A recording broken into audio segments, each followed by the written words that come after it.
कि बाबा साहब अम्बेडकर का जो सपना था कि जाओ अपनी दीवारों पर लिख लो, हमें इस देश की शासित कर्ता जमात बनना है।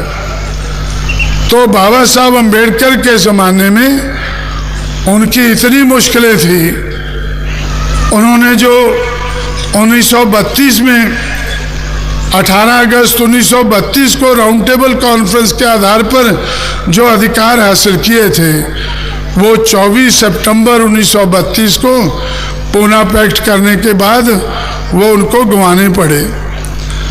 और भी उनकी मुश्किलें रही, लेकिन बाबा साहब अम्बेडकर के रहते हुए कांग्रेस पार्टी और दूसरी मनुवादी पार्टियों ने बाबा साहब अम्बेडकर को शेड्यूल कास्ट से आगे नहीं बढ़ने दिया, 15% से आगे उनको नहीं बढ़ने दिया।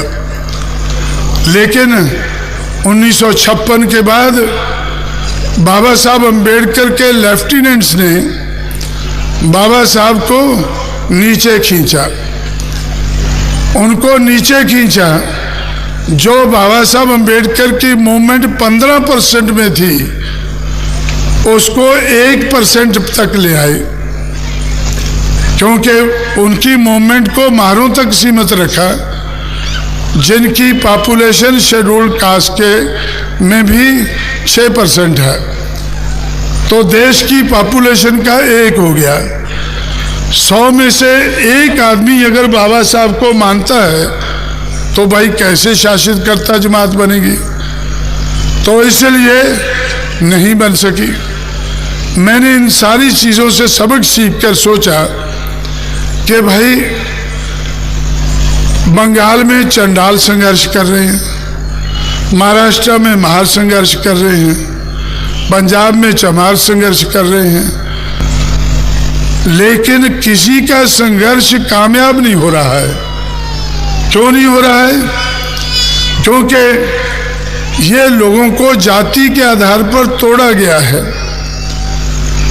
तो मैंने सोचा कि जाति का आधार बनाकर शूद्र और अति शूद्र समाज को 6000 टुकड़ों में तोड़ा गया है।